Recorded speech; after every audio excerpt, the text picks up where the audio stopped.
नमस्कार मंडळी, पुन्हा एकदा सर्वांचे खूप खूप स्वागत. आज आपण होममेड पिझ्झा बनवणार आहे आणि तोही तव्यावरती बनवणार आहे, अगदी साध्या सिंपल पद्धतीने. त्यामुळे व्हिडिओ शेवटपर्यंत पहा. आपण जर मार्केटमध्ये पिझ्झा विकत आणायला गेलो तर भरपूर पैसे आपल्याला मोजावे लागतात आणि त्याची चवी वेगळी असते. परंतु आपण जर हाच पिझ्झा घरच्या घरी बनवला तर किती छान. चला तर मग वेळ न घालवता लगेच रेसिपीला सुरुवात करूया. सर्वात प्रथम आपण येथे पिझ्झा बेस बनवणार आहे. पिझ्झा बेस बनवण्यासाठी मी येथे 2 वाटी मैदा घेतलेला आहे. 2 वाटी मैद्यामध्ये 4 पिझ्झे आरामात बनतात. आता 2 वाटी मैद्यासाठी आपल्याला येथे 1 वाटी दही लागणार आहे.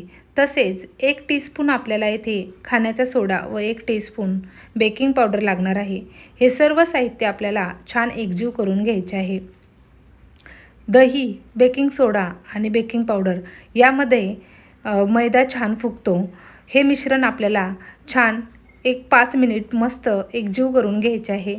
जेवढे तुम्ही छान हे मिश्रण मळून घेताल तेवढं तुमचा पिझ्झा बेस छान होणार आहे.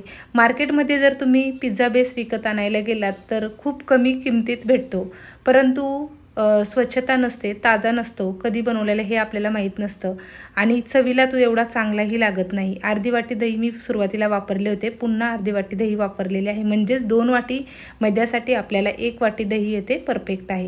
हे सर्व मिश्रण एकदम व्यवस्थित मिक्स करून घ्यायचे आहे. घरचेच दही मी वापरलेले आहे, त्यामुळे हे एकदम परफेक्ट आपले मिश्रण येथे तयार झालेले आहे. जवळजवळ 5 ते 7 मिनिट हे मिश्रण आपल्याला छान व्यवस्थित मिक्स करून घ्यायचे आहे. जसे आपण चपातीसाठी जे पीठ मळतो त्या पद्धतीनेच हे कणिक आपल्याला इथे मळून घ्यायचे आहे. हे इथे मस्त असा आपण याचा गोळा तयार करून घेतलेला आहे. आता हे पीठ आपल्याला अर्ध्या तासासाठी असेच ठेवायचे आहे. अर्ध्या तासानंतर तुम्ही पाहण्याची साईज फुगलेली आहे, म्हणजेच एकदम परफेक्ट असे मिश्रण आपले इथे तयार झालेले आहे. आता एवढ्या पिठामध्ये 4 पिझ्झे तर आरामात होतात. तुमच्या क्वांटिटीनुसार तुम्हाला इथे पिझ्झा बेस बनवून घ्यायचा आहे. सर्व पिझ्झे एकसारखे व्हावेत म्हणून आपण या पद्धतीने एकसारखे हे कट करून घेतलेले आहे. आता हे आपल्याला जशी आपण चपाती लाटतो त्या पद्धतीने लाटून घ्यायची आहे. याचा थिकनेस आपल्याला पुरीसारखा ठेवायचा आहे. पुरीपेक्षा जरा जाड ठेवला तरी चालेल, परंतु कडक पिझ्झा खायला छान लागतो आणि तो जास्त जाड असेल तर व्यवस्थित भाजला जात नाही आणि चवीलाही तितका छान लागत नाही. पुरीच्या थिकनेसप्रमाणे मी येथे पिझ्झेची लाटी आपण लाटून घेतलेली आहे. एकदम परफेक्ट असा आपला इथे पिझ्झा बेस तयार झालेला आहे, तुम्ही पाहाल. आता याला आपल्याला तव्यावरतीच आपण हा पिझ्झा बेस तयार करतो आहे आणि तव्यावरतीच आपल्याला पिझ्झाही तयार करायचा आहे. सुरुवातीला मी येथे आपल्या घरचे तूप लावून घेतलेले आहे. तुपाऐवजी तुम्ही बटर लावले तरी चालेल. आता यावरती आपण हे टाकून घेतलेले आहे आणि स्पूनच्या साहाय्याने याला अशा टोचक्या मारून घ्यायच्या आहे, जेणेकरून पिझ्झा बेस छान आतपर्यंत व्यवस्थित शिजला जातो. दोन्ही साईडने आपल्याला हा भाजून घ्यायचा आहे. ह्या साईडने आपण तुम्ही पाहाल जरा फुगल्यासारखा याचा भाग झालेला आहे. आता दुसऱ्या बाजूनेही आपण हा भाजून घेणार आहोत. एकदम मस्त असा स्वस्तात मस्त हा पिझ्झा बेस तयार होतो आणि पटकन होतो, वेळही लागत नाही आणि ताजे ताजे पिझ्झा आपल्याला इथे खायला भेटतात. तुम्ही पिझ्झा बेस जर बाहेरून आणलात तर चवीला ते तितका चांगला लागत नाही. हे अशा पद्धतीने आपण इथे 2 वाटी मैद्यामध्ये जवळजवळ 4 पिझ्झे बेस तयार करून घेतलेले आहे. आता आपण पिझ्झा तयार करण्याची कृती करू.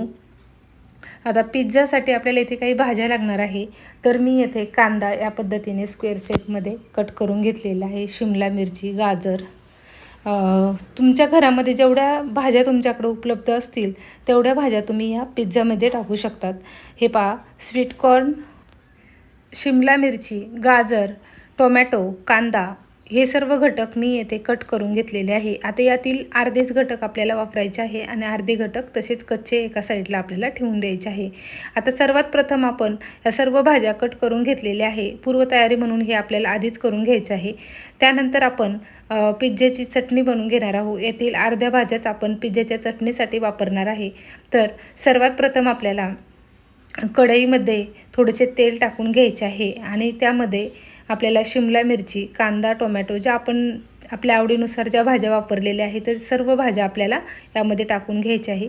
गॅसची फ्लेम जी आहे ती आपल्याला फुल ठेवायची आहे. फुल फ्लेमवरतीच हे आपल्याला फ्राय करून घ्यायचे आहे, पूर्ण शिजून द्यायचं नाही. हे पहा अशा पद्धतीने. आणि यामध्ये थोडीशी चवीपुरते मीठ टाकायचे आहे. सर्वात शेवटी मी टोमॅटो टाकलेले आहे. आणि आपल्या आवडीनुसार आपण येथे मसाले वापरू शकतात. मी येथे माझ्या घरी बनवलेला कांदा लसूण मसाला फक्त वापरलेला आहे आणि धना पावडर, जे तुमच्या आवडीनुसार तुम्ही येथे मसाले वापरू शकता. हे पहा अशा पद्धतीने मसालेही आपण येथे टाकून घेतलेले आहे. आणि 1 मिनिटभर आपल्याला हे मिश्रण छान मिक्स करून घ्यायचे आहे. एका साईडला हे मिश्रण ठेवून द्यायचं आहे. आता पिझ्झासाठी आपल्याला इथे शेजवान चटणी लागणार आहे, टोमॅटो सॉस, त्यानंतर चीज लागणार आहे आणि पिझ्झा टॉपिंग लागणार आहे. हे 4-5 वस्तू एकदा घरात आणून ठेवल्या तर भरपूर वेळा आपण येथे पिझ्झे बनवू शकतात. 100 रुपयाच्या साहित्यामध्ये जवळजवळ 3-4 वेळा पिझ्झे आरामात बनतात. तर सर्वात प्रथम आपण येथे थोडा टोमॅटो सॉस लावून घेतलेला आहे. त्यानंतर पिझ्झा टॉपिंग, लहान मुलं जर असेल घरामध्ये तर हे सर्व साहित्य आपल्याला त्यांचा विचार करून वापरायचं आहे, कारण शेजवान चटणी वगैरे जास्त तिखट असते, त्यामुळे जास्त स्पायसी आपल्याला इथे बनवायचं नाही. ह्या पद्धतीने आपण इथे ह्या चटण्या वगैरे लावून घेतलेल्या आहे. आता आपण पिझ्झ्यासाठी जी चटणी बनवलेली होती, व्हेजिटेबल चटणी, ती चटणी आपल्याला यामध्ये टाकून घ्यायची आहे.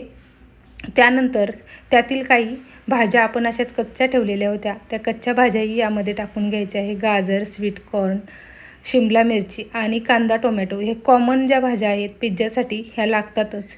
ह्या कॉमन भाज्या आपण यामध्ये टाकून घेतलेल्या आहे. आता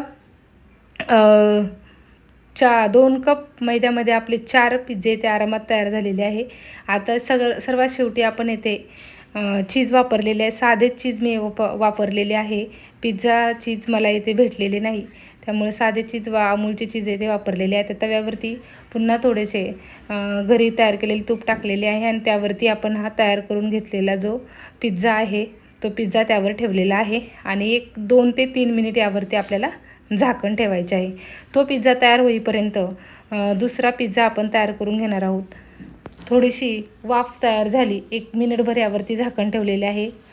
1-2 मिनटामध्ये पिझ्झा छान तयार होतो. आता दुसरा पिझ्झा सेम याच पद्धतीने आपल्याला तयार करून घ्यायचा आहे. पिझ्झा बेस बनवणेही सोपे आहे आणि पिझ्झा बनवणेही सोपे आहे. मार्केटमध्ये जर आपण विकत आणायला गेले तर 399 रुपयाला मला वाटते लार्ज साईजचा मी ऑनलाईन पिझ्झा पाहिला होता, पण चवीला एवढा छान लागत नाही. या पद्धतीने हे पहा, अशा पद्धतीने आपण इथे हे पिझ्झा तयार करून घेतलेला आहे. आणि चिली फ्लेक्स जे आहे ती मी भाजीसाठी नेहमीच वापरत असते, तेही आपण घरीच तयार केलेले आहे. या पद्धतीने 2-3 पिझ्झे आपण येथे तयार करून घेतलेले आहे. तुम्ही पाहाल त्यांचा कलर जितके ते दिसायला सुंदर दिसतात ते तितकेच चवीलाही झालेले आहे. सर्व साहित्य आपण यावरती टाकून घेतलेले आहे. चिली फ्लेक्स सर्वात शेवटी टाकलेले आहे, तेही आपण घरीच बनवलेले आहे. म्हणजे सर्व साहित्य जवळजवळ आपण घरीच बनवले होते आणि एकदम मस्त असा आपला येथे पिझ्झा तयार झालेला आहे. घरच्याच साहित्यामध्ये 100 रुपयाचे जास्तीत जास्त साहित्य लागले असेल, पण 3 ते 4 वेळा या 100 रुपयाच्या साहित्यामध्ये हे पिझ्झे तयार होतात. तुम्ही पाहाल एकदम छान दिसायला जितका सुंदर दिसतोय तितकाच हा चवीला टेस्टी स्वादिष्ट झालेला आहे. याच पद्धतीने आता आपण उरलेले जे पिझ्झे आहे ते तव्यावरती भाजून घेणार आहोत. 2 ते 3 मिनटामध्ये चीज थोडे मेल्ट व्हायला लागले की पिझ्झा आपला छान उकडलेला आहे, भाजलेला आहे हे समजतं. हे पहा, हा माझा पिझ्झा जो आहे हा मुलीने तयार केलेला आहे. तिने तिच्या पद्धतीने त्यामध्ये व्हेजिटेबल्स टाकून घेतलेले आहे आणि तिनेच तयार केलेला आहे. हे पहा, अशा पद्धतीने एकदम मस्त असा खालच्या बाजूनेही एकदम व्यवस्थित भाजलेला आहे. कमी साहित्यात, कमी खर्चामध्ये घरचा ताजा असा पिझ्झा आपला इथे तयार होतो. तुम्ही ही रेसिपी नक्की ट्राय करून पहा. व्हिडिओ कसा वाटला कमेंट्स बॉक्समध्ये नक्की कळवा आणि कधीतरी मूड असेल तेव्हा हा पिझ्झा नक्की ट्राय करा. पुन्हा भेटूया अशाच व्हिडिओसोबत. धन्यवाद.